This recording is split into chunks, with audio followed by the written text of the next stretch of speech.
UP के जलौन से भाई साहब एक ऐसी खबर सामने आ रही है कि जिसको सुन के आपके होश उड़ जाएंगे, रोंगटे खड़े हो जाएंगे। यहाँ पर भाई साहब एक प्रभाकर नाम का व्यक्ति जो कि अपने मंदिर में की हुई शादी, जो कि प्रेम प्रसंग में शादी किया था 5 साल पहले, उसके पास में भाई साहब बच्चा भी है, लेकिन भाई साहब उस पत्नी को छोड़कर भाई साहब धोखा देकर वो किसी और से शादी करने मैरिज हॉल में पहुंचता है। वहां पर भाई साहब पूरी शादी की तैयारी तक हो चुकी थी, लेकिन अचानक जब वहां पर उसकी पत्नी पहुंचती है तो भाई साहब पूरे मैरिज हॉल में महा बवाल हो जाता है। चलिए पूरी घटना विस्तार से बता देते हैं। इसके पहले अगर आप लोग हमारे यूट्यूब चैनल पर नए हैं, चैनल को सब्सक्राइब कर लीजिए। अगर फेसबुक पर देख रहे हैं वीडियो को, पेज फॉलो कर लीजिए। चलिए पूरी कहानी विस्तार से बता देते हैं। भाई साहब एक प्रभाकर नाम का व्यक्ति अपने एक प्रेमिका से शादी करता है मंदिर में आज से 5 साल पहले।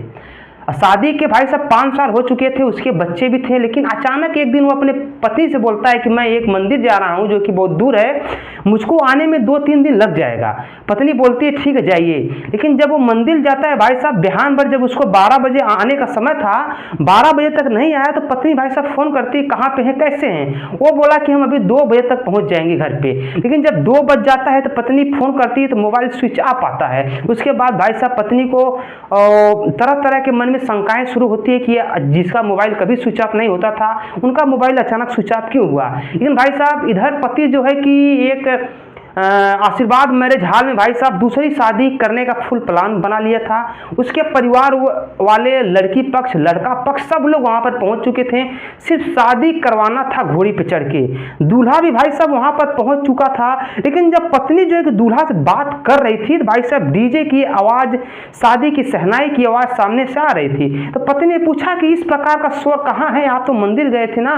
तो बोला कि हम यहाँ पर हैं, लेकिन यहाँ पर किसी की शादी की बारात जा रही है, इसके लिए इस प्रकार की आवाजें आ रही हैं। लेकिन भाई साहब पत्नी को शक होता है, और पत्नी के किसी के इशारे पे या किसके द्वारा ये तो नहीं खुलासा हो पा रहा है, पत्नी भाई साहब पहुंच जाती है मैरिज हॉल में। वहां पर देखती है कि लड़का के परिवार वाले वहां पर मौजूद होते हैं, और इसको देखते हैं सब लोग चौंक जाते हैं, क्योंकि भाई साहब लड़का के परिवार वालों को भी ये पता था कि मेरा बेटा ऑलरेडी शादीशुदा है, लेकिन उस शादी को परिवार वाले नहीं मानते हैं। लड़की वहां पहुंचती है, जब देखती है कि उसका दूल्हा जो है कि वो, उसका पति जो है फिर से दूल्हे गेटअप में है, और उसके साथ में एक लड़की है जिसके साथ में वो शादी करने वाला है। उसके बाद भाई साहब लड़की जमकर बवाल काटती है और चिल्ला के बोलती है कि मेरे साथ विश्वासघात हो रहा है। लेकिन इस चीज को दबाने के लिए लड़का के बहन और लड़का के पिता सब लोग मिलकर इस लड़की को धक्के मार के बाहर निकालते हैं, बोलते हैं कोई पागल है। और भाई साहब वो लड़का भी इसको पहचानने से इनकार कर देता है। लड़का बोलता है कि ये कौन है, मैं तो इसको जानता तक नहीं। लेकिन भाई साहब लड़की उसके बाद भाई साहब चिल्लाती है, और लेकिन भाई साहब उधर लड़की पक्ष वालों को ये खबर लगती है, ये शंका होता है कि कुछ तो बात है। उसके बाद भाई साहब उस औरत को लोग ले जाते हैं, एक कार में बिठाते हैं और उससे शांति से पूछते हैं कि आखिरकार मैटर क्या है। लड़की पूरा व्याख्यान बताती है कि आज से 5 साल पहले मंदिर में हम दोनों शादी किया, ऐसा ऐसा मैटर है। उसके बाद भाई साहब लड़की के पिता को विश्वास नहीं होता है, तो लड़की जो है कि अपने बच्चों का सर्टिफिकेट दिखाती है, स्कूल का एंट्री पास दिखाती है, जिसपे हर जगह सिर्फ इसी का नाम होता है उस बच्चे के पिता के रूप में। उसके बाद भाई साहब परिजन जो है कि थाने में फ़ोन करते हैं, थाना जो है कि प्रशासन स्कूल पे फ़ोन करता है, तो वहाँ पर भी इसी का नाम दर्ज था। उसके बाद लड़की के पिता वाले भी इस बात को कहते हैं कि इन लोग जो है कि दहेज की बहुत ज़्यादा डिमांड हमसे की थी, और यहाँ पर इस प्रकार से लोग हमारे साथ में, हमारी बेटी के साथ में लोग धोखा कर रहे हैं। भाई साहब लड़की भी जब ये खबर सुनती है तो लड़की भी इस शादी से इनकार कर देती है, कहती है कि जिस मर्द का 5 साल पहले से अफेयर है और वो उसको छोड़कर मुझसे शादी कर रहा है, तो इसका क्या गारंटी है कि मेरी शादी, मेरा जीवन वो जिंदगी भर के लिए निभा देगा।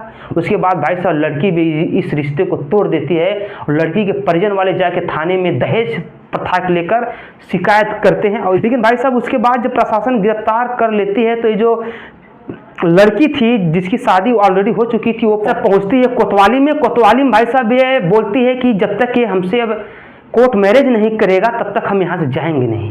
भाई साहब इसी चीज़ को लेकर उसके मन में टेंशन होता है, और वो भाई साहब यही सब बात बोलते बोलते अचानक उसकी तबीयत ज़्यादा खराब हो जाती है। उसके बाद उसको लोग हॉस्पिटल लेके जाते हैं, और हॉस्पिटल में भाई साहब ले जाने के बाद उसका इलाज होता है, और इस घटना के बाद भाई साहब पूरे क्षेत्र में जो कि एक चर्चा का विषय बन चुका है कि भाई साहब किस प्रकार से आदमी के ऊपर विश्वास करे, जिसके साथ में 5 साल से वो रिलेशनशिप में है, इसके बच्चे हैं, उसके बाद भी भाई साहब उसकी ज़िंदगी खराब करके किसी और की ज़िंदगी बर्बाद करने चला गया था। भगवान का शुक्र है कि मौके पे वो औरत आ गई, इसकी पहली बारी, नहीं तो ये तो इस लड़की का भी जीवन बर्बाद कर देता। भाई साहब इस घटना को लेकर आप क्या कहना चाहेंगे, नीचे कमेंट कीजिए। हम मिलते हैं अगले वीडियो में, तब तक के लिए नमस्कार, बाय, प्रणाम, हर हर महादेव, जय श्री राम।